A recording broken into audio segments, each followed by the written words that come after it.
ஓம் ஸ்ரீம் க்ளீம் க்ளௌம் கம் கணபதியே நமக.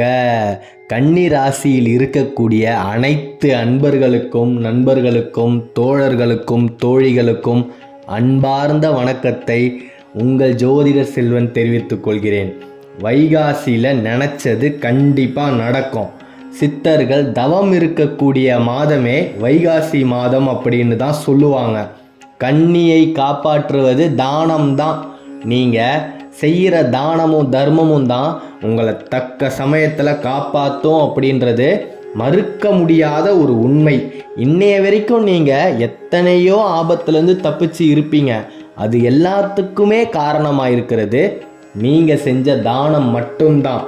ஆனாலும் ஏன் கஷ்டப்பட்டுக்கிட்டே இருக்கிறீங்க அப்படின்னா, உங்களோட பிரார்த்தனையை நீங்கள் ஒழுங்காக தெய்வத்துக்கிட்டேயும் ஒரு நில மனசோட சொல்கிறது இல்லை, இந்த பிரபஞ்சத்துக்கிட்டேயும் ஒரு நிலை வாய்ப்பாடோட போய் சேர்க்கறது இல்லை.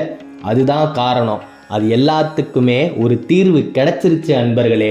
எத்தனையோ வீடியோக்கள் இருக்கும் பட்சத்தில் இதை நீங்கள் பார்க்குறீங்க அப்படின்னா உங்களுக்கு ஏதோ ஒரு விஷயம் இந்த பிரபஞ்சம் சொல்ல நினைக்குது. இல்லைனா நீங்கள் இதை தட்டி கழிச்சிட்டு போய்கிட்டே இருக்கலாம் இல்லையா? கன்னி ராசியோட அதிபதியே புதன் பகவான் தான். நீங்கள் எந்த ஒரு விஷயத்தை ஆரம்பிக்கணும் அப்படின்னு நினச்சாலும் அதை புதன்கிழமையில் ஆரம்பிங்க. பொன் கிடைச்சாலும் புதன் கிடைக்காது அப்படின்னு சொல்லுவாங்க. கன்னி ராசி அப்படின்னாலே கண்ணீருக்குரிய ராசி அப்படின்னு ஒரு பெயர் இருக்கு.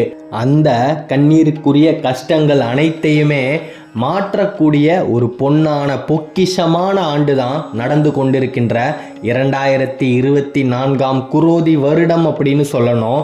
குரு பகவான் 9ல் இருக்கும்போது உங்களுக்கு இந்த குரு பெயர்ச்சி அவ்வளவு சாதகமாக இருக்குது அன்பர்களே.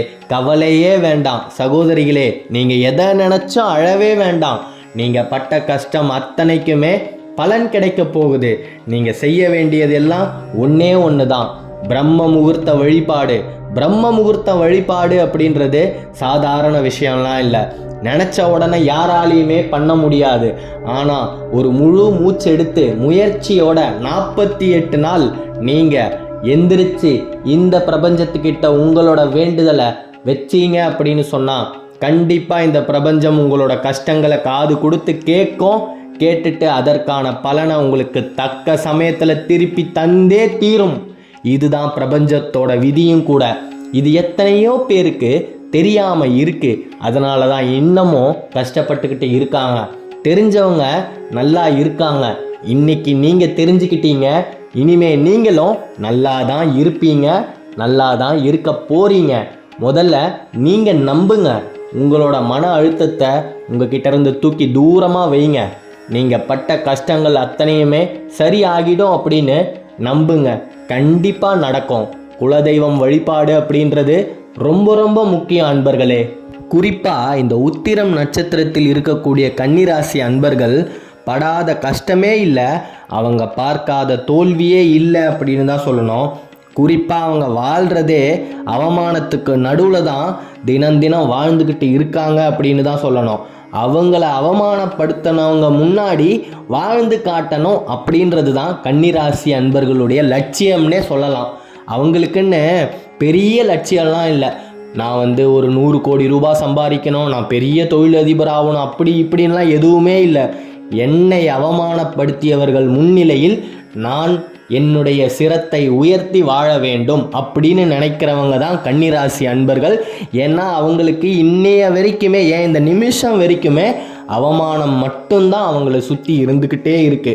அப்பேற்பட்ட அன்பர்கள் அத்தனையுமே மாற்றி போட வேண்டும் அப்படின்னு நினச்சிங்கன்னா அதிகாலையில் எந்திரிங்க. பிரம்ம முகூர்த்த நேரம் என்பது காலை 2:50 முதல் காலை 3:50 வரை தான். அந்த நேரத்துக்குள்ளே எந்திரிச்சு பச்சை தண்ணி கூட நீங்கள் சாப்பிடாம உங்களோட பூஜை அறைக்கு முன்னாடி உட்காந்து உங்களுக்கு எந்த தெய்வம் இஷ்ட தெய்வமோ அந்த தெய்வத்தை நினச்சி ஒரு 10 நிமிஷம் தியானம் பண்ணுங்க. உங்களோட எண்ணங்கள் அத்தனையுமே நீங்கள் என்ன வேணாலும் நினைங்க.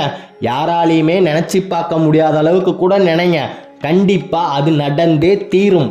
ஏன்னா ஒட்டுமொத்த பிரபஞ்சமே நிசப்தமாக இருக்கக்கூடிய அந்த நேரத்தில் உங்களோட எண்ணங்களை நீங்கள் பிரபஞ்சத்துக்கு அனுப்புனீங்க அப்படின்னு சொன்னால் பிரபஞ்சம் அதை அப்படியே கிரகிச்சுக்கிட்டு கண்டிப்பா உங்களுக்கு திருப்பி தந்தே தீரும் கன்னிராசி அன்பர்களே.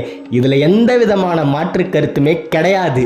காலையில எல்லாரும் எந்திரிச்சதுக்கு அப்புறமா நீங்க கோவிலுக்கோ இல்லை உங்க பூஜை அறையிலையோ உட்காந்து தியானம் பண்ணி நீங்க தெய்வத்தை கும்பிட்டு உங்களோட எண்ணங்கள் எல்லாமே நிறைவேறணும் அப்படின்னு வேண்டுனீங்கன்னு சொன்னா அது பலிக்கிற சதவீதம் அப்படின்றது 50% மட்டுமே தான்.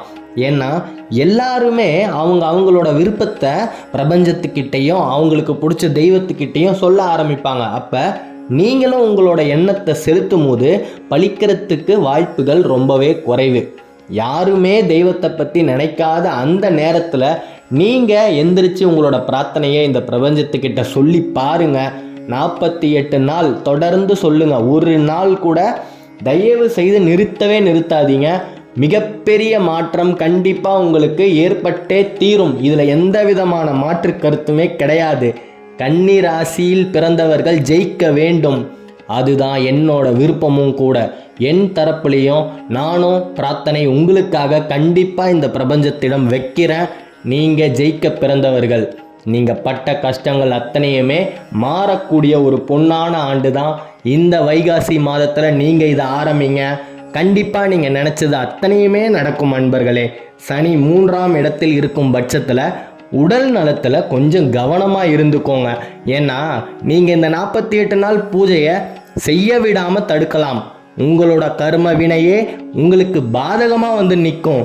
ஒரு மனுஷனுக்கு கர்ம வினை அப்படின்றது நல்ல விதமாக இருந்தால் மட்டுமே தான் அவனால் எல்லாத்தையுமே சாதிக்க முடியும். பொதுவாகவே கன்னி ராசியில் இருக்கக்கூடியவர்கள் மென்மையான குணம் படைத்தவர்கள். அவர்களுடைய மனசு அப்படின்றது பூ மாதிரி தான் இருக்கும். யாருக்குமே துரோகம் செய்யக்கூடாது அப்படின்னு எந்நேரமும் நினச்சிக்கிட்டு வாழ்ந்துக்கிட்டு இருக்கிறவங்க தான். அவங்களுக்கு எத்தனை பேர் எவ்வளோ துரோகம் பண்ணாலும் பரவாயில்ல, பழி வாங்கணும் அப்படின்ற எண்ணம் வரவே வராது. அப்படின்னா என்னன்னு தெரியாது. அதனால தான் இன்னைய வரைக்கும் உங்களை எல்லாரும் ஏமாற்றிக்கிட்டோம், உங்களை அவமானப்படுத்திக்கிட்டு இருக்காங்கன்னு கூட சொல்லலாம். பரவாயில்ல, போனதெல்லாம் போகட்டும். பிரம்மன் உங்கள் தலைவிதியை எப்படி வேணாலும் எழுதி இருக்கட்டும். அதை உங்களுடைய பிரம்ம முகூர்த்தத்தில் நீங்கள் செய்யக்கூடிய பிரார்த்தனை கண்டிப்பாக மாற்றியே தீரும். இதில் உங்களுக்கு எந்த விதமான சந்தேகமுமே வேணாம்.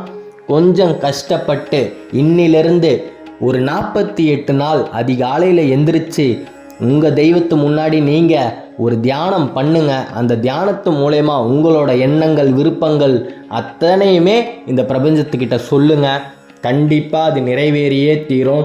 மிகப்பெரிய ஒரு ராஜயோகம் இந்த வைகாசி மாதம் கன்னி ராசியில் இருக்கக்கூடியவர்களுக்கு கிடைக்கின்ற வாய்ப்பை நழுவ விட்டுடாதீங்க. தயவு செய்து எனக்காக நீங்கள் பண்ணுற ஒரு உதவியாக இருந்துட்டு போகட்டும். கொஞ்சம் உடலை வருத்திக்கிட்டு அதிகாலையில் எந்திரிச்சு, ஆமாம் கஷ்டமாக தான் இருக்கும், காலையில் 7 மணிக்கெல்லாம் அலுவலகத்துக்கு உள்ளே போய் கையெழுத்து போட வேண்டிய பட்சத்தில் இன்னமும் காலையில் நேரமே எந்திரிக்கிறது அப்படின்றது சாத்தியம் இல்லாத ஒரு விஷயந்தான். அதை தான் நான் முன்னாடியே சொல்லிட்டேன். உங்களோட கர்ம வினை உங்களை செய்ய விடாது. அதையும் தாண்டி நீங்கள் செஞ்சிட்டீங்க அப்படின்னா சாதிக்க பிறந்தவர்கள் தான் கன்னிராசி அன்பர்கள். கண்டிப்பாக நீங்கள் வெற்றி வாகையை சூடியே தீருவீங்க. இதை யார் நினச்சாலுமே தடுக்கவே முடியாது.